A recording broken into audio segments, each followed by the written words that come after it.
Hi class, welcome again to another session on digital principles and system design. So today we shall discuss types of memory, which is one of the topics in our fifth unit. So fifth unit is memory devices and digital integrated circuits, and we shall discuss the memory part of the memory devices today. So we are going to discuss ROM, which is read-only memory, and then different types of ROMs, right? So let us move on to ROM, which is read-only memory.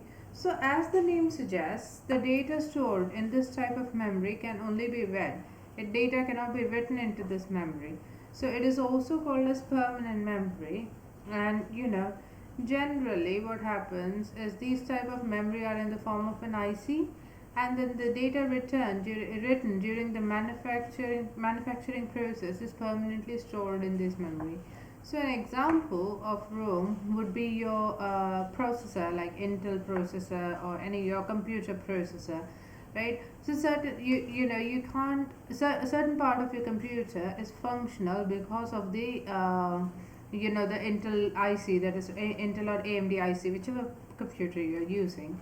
So whatever data is stored in that memory, it's permanent. You just can't rewrite it based upon your will, right? So storing data in ROM is also called as programming the ROM, and then they're broadly classified as BJT based ROM, that is bijunctional transistors based ROM, and MOSFET based ROM. MOSFET is metal oxide field effect transistor. So a more detailed classification of ROM is as follows. So you have the BJT ROMs, which are masked ROM and PROM, which is programmable read-only memory, and then MOSFET based you have masked ROM, PROM, EPROM, and EEPROM. So PROM is programmable read-only memory, EPROM is erasable programmable read-only memory, and then EEPROM is electrically erasable programmable read-only memory. So we shall discuss all these type of memories in detail now. So let us go to the masked program ROM, or simply MROM, right? So the data locations are written in the chip by the manufacturer according to the user specification. So as a consumer or as a user, you would give the manufacturer specifications of exactly how you want your ROM to be programmed, and they'll program it for you and send you the program chip, and then you can use it for your application. So a mask or a template, which is similar to a photographic negative, is used to control the electrical interconnections in the chip. So you give them an electrical picture of how exactly which part of your memory should be connected and which part of the memory should be disconnected, and you give them a photo negative of exactly how you want your ROM to be programmed, and then they use that template to program the chip. So development of such masks is not cost effective for small scale manufacturing, because you are customizing this chip according to the user's requirement. Now if the user wants hundreds of such chips, then it's probably feasible, but if the user just wants one chip, then it's not very economical from a company's point of view. So manufacturers would prefer producing such ROM in large quantities. So I'm afraid this is not a very clear picture, but it is still legible. So you have figures A and B are using MOSFETs, and figures C and D are using BJT, right? So the gate of the MOSFET is connected to the row in figure A, and the gate is left unconnected in figure B. So, and similarly, the row the base of the transistor is connected to the row in figure C, and the base is left unconnected in figure D. So what this says basically is that if there is a connection, the mask that you give to the manufacturer would define whether this gate or this what is it, this base, it remains connected or unconnected. So if this remains connected, then whatever potential comes across in the row connection would appear across your bijunctional transistor and or your MOSFET, and then that would forward bias the electronic circuit device, and then the current, it will provide a path for the current to flow through it. So basically, if you want a cell to be set as 1, you leave this base or this gate connected. If you want that cell to be 0, then you open circuit it. That's the thing. So we are still dealing with binary, so it's all 0 and 1s as far as our circuit is concerned. So even memory is written in zeros and ones. So if it is a 1, then this transistor remains connected. The cell which requires 1 to be stored will have this transistor connected, and the cell which requires 0 to be stored will have this transistor disconnected. So that is how masked PROM works. So PROM is programmable read-only memory. So it is a one-step advancement of your MROM, because this is a memory device that the user can program themselves and customize. So a generic IC is manufactured by the manufacturer. The user purchases the IC and then programs it according to their wish, right? Whatever. So the whole idea of giving the manufacturer a photo negative of exactly how your connection should look like is eliminated in this process. So the user can do it at their area, at their lab, or at their workbench, and then go ahead and program the PROM according to their requirement. So mass production or small scale production of such ICs works out to be economical for the manufacturer as well. And as a consumer, I don't have to shell out more money buying this kind of memory chip. I can just buy them, and I can buy a PROM programmer and then program it at my office. So which is quite convenient. However, there's a small problem. Once PROM is programmed, it cannot be reprogrammed. It's just one time use and throw kind of thing, right? So you have to be extra careful with your coding while you're programming the device, right? Because if there's a bug in your program, if you want to make any changes, you can't make the change after the IC is written.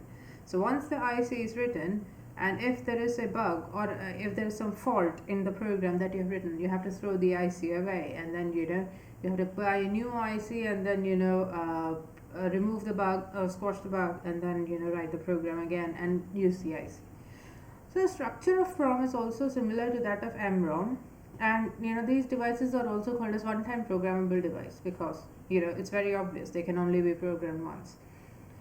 So they are manufactured using fusible links, which can be selectively blown to create open circuit or closed circuit. We saw the diagram where the transistor base was either connected or disconnected. So that connection and disconnection can be that particular link is made through fusible links, and then it appears like a fuse, and then that fuse is either blown or kept connected based on how you are programming your device. So if I see an explanation here, there is the fuse is in the emitter of the transistor. Sorry, this is a diagram, not an explanation. I apologize.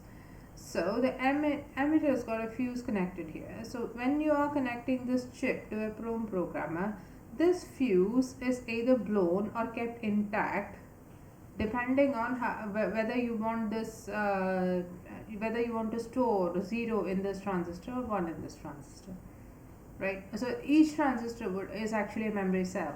So you have the output data bits, so you have the D0, D1 and D2. So if this transistor, if this emitter fuse is kept intact, then whatever is the potential that appears here at D0, or whether it is 1 or 0. So this is how you'd program. So in your PROM programmer, this fuse is either kept intact or blown away. So like I've been saying, PROM programmer is a special device that is used to program these kind of memory. So they they pass current through the transistor, which would help either blow the fuse or keep the fuse intact. So depending upon the programming, the current through the transistor would vary. Now these fusible links are made up of materials such as nichrome, titanium, tungsten, or polycrystalline silicon. A PROM programmer subjects selected cell to a current that is closely controlled in amplitude and duration, which results in burning of the selected impact. selected link. So bipolar PROMs are available in a variety of configuration. You have 32 cross 8, 256 cross 4, 512 cross 4, or 256 cross 8, and so on. These are a few examples. There are many more. Now next one is erasable programmable read-only memory. So like the name suggests, the data in this memory can be erased and reprogrammed. So it is relatively easy and cost effective. So once programmed, EEPROM again will hold the data permanently till it is erased and reprogrammed again.